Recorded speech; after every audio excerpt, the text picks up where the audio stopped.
Perth test में पाकिस्तान के खिलाफ ऑस्ट्रेलिया की बैटिंग जारी। अब से कुछ देर पहले तक ऑस्ट्रेलिया ने 2 विकेट के नुकसान पर 32 रन्स बना लिए। ऑस्ट्रेलिया को पहले टेस्ट मैच में 248 रन्स की बढ़तरी हासिल। पहले इनिंग्स में पाकिस्तान की पूरी टीम ऑस्ट्रेलिया के 487 रन्स के जवाब में 271 रन्स बनाकर पवेलियन लौट गई। पाकिस्तान की तरफ से मामूल हक ने 62 रन्स स्कोर किए। बाबर आजम 21, सऊद शकील 28 और सरफराज अहमद 3 रन्स ही बना सके। खुर्रम शहजाद 3 और फ़हीम अशरफ ने 9 रन्स स्कोर किए। हुकूमत ने आज से पेट्रोल 14 रुपये फ़ी लीटर सस्ता कर दिया। कमी के बाद पेट्रोल की फ़ी लीटर कीमत 267 रुपये 34 पैसे फ़ी लीटर मुकर्रर। डीजल की फ़ी लीटर कीमत 13 रुपये 50 पैसे कमी के बाद 276 रुपये 21 पैसे हो गई। मट्टी के तेल की कीमत में 10 रुपये 14 पैसे फ़ी लीटर कमी। लाइट डीजल ऑयल भी 11 रुपये 29 पैसे सस्ता कर दिया गया। अवाम कहते हैं कि पेट्रोल तो सस्ता हो गया, ट्रांसपोर्टर्स ने अब तक किराए कम नहीं किए।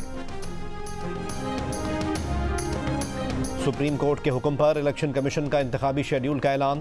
पोलिंग 8 फरवरी 2024 को होगी। उम्मीदवार अपने कागजात नामजदगी 20 से 22 दिसंबर तक जमा करा सकेंगे। उम्मीदवारों के नामों की फहरिस्त 23 दिसंबर को जारी की जाएगी। कागजात की जांच पड़ताल 24 से 30 दिसंबर के दरमियान होगी। उम्मीदवारों के कागजात मंजूर या मुस्तरद किए जाने के खिलाफ दरख्वास्तें 3 जनवरी तक दायर की जा सकेंगी।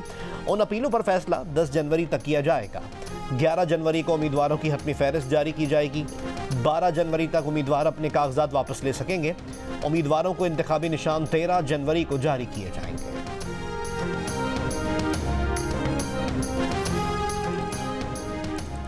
शफाफ इंतखाबात के लिए आरोज का होना शफाफ इलेक्शन की अक्कासी नहीं करता।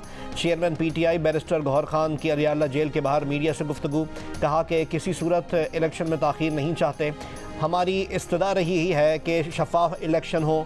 हमारी पिटिशन थी कि रिटर्निंग ऑफिसर्स को अदलिया से लिया जाए। बोले ये सब कुछ सियासी इंतकाम के लिए किया जा रहा है, जेल ट्रायल हो ही नहीं सकता। शेड्यूल तो जारी कर दिया लेकिन शफाफियत के लिए कोई इक़दाम नहीं किया।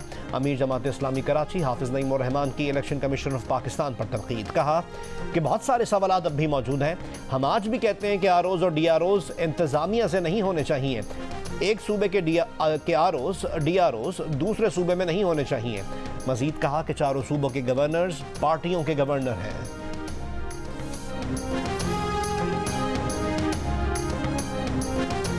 नैब ने फवाद चौधरी को गिरफ्तार कर लिया। चेयरमैन नैब ने फवाद चौधरी की गिरफ्तारी का वारंट जारी किया।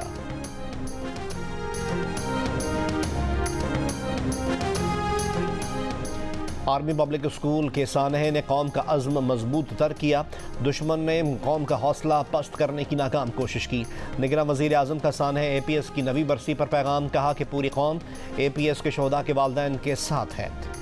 सदर मुस्लिम लीग नून मियाँ शहबाज शरीफ ने कहा कि 16 दिसंबर 2014 का दिन कौम कभी नहीं भूल सकती।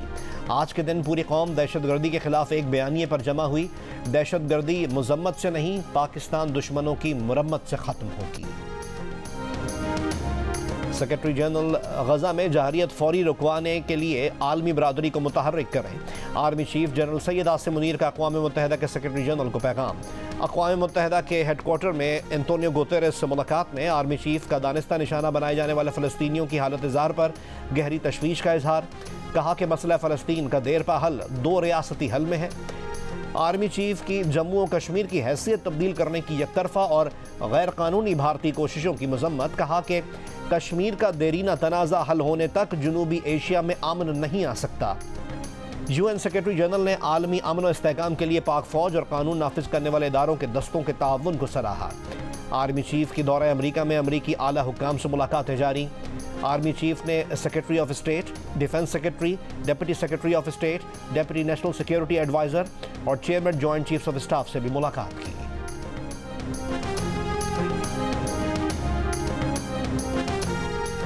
अक़वाम मुत्तहिदा में चीनी मुस्तकिल मंदूब का गजा में जंगबंदी की UN करारदाद पर मुकम्मल अमल दरामद का मुतालबा। शहरियों के खिलाफ होने वाले तमाम हमलों की सख्त अल्फाज में मजम्मत। चीनी मंदूब का कहना है कि फ़लस्तीन इसराइल तनाज़े पर एक बार फिर दोहरा मयार मुनाफ़क़त देखी गई है। कुछ ममालिक को जंगबंदी जैसी बुनियादी बात कड़वी गोली लगती है। UN जनरल असम्बली में मंगल को गजा में इंसानी बुनियादों पर फौरी जंगबंदी की करारदाद मंजूर हुई थी।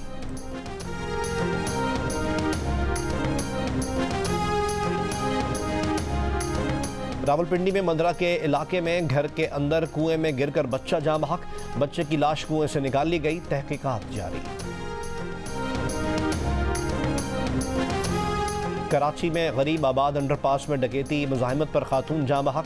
खातून गुज़िश्ता रोज़ मोटरसाइकिल पर शौहर के हमरा गरीब आबाद अंडरपास से गुजर रही थी जब मोटरसाइकिल पर सवार मुलजमान ने पर्स छीनने की कोशिश की। खातून मोटरसाइकिल से गिर गई, सर पर चोट लगी थी।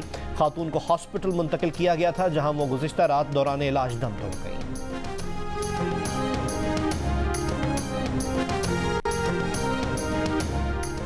लाहौर डिफेंस में कार की टक्कर से एक ही खानदान के 6 अफराद की हलाकत की तहकीकात। अदालत ने पुलिस को मुल्जिम अफनान की उम्र के तयन का टेस्ट दोबारा कराने की इजाज़त दे दी। पुलिस का कहना है कि मुल्जिम अफनान की उम्र के तयन के पहले टेस्ट पहले 2 डॉक्टरों ने किए थे। मुल्जिम की उम्र के तयन के लिए पहले टेस्ट की रिपोर्ट इत्मीनान बख्श नहीं थी। मुल्जिम की उम्र के तयन के लिए अब डॉक्टरों का 12 रुकनी बोर्ड तश्कील दिया गया है। मुझे क्या बोलते हैं, रोल्ड हॉल की किताबें बहुत अच्छी लगी और मैंने मटिल्डा किताब ली है।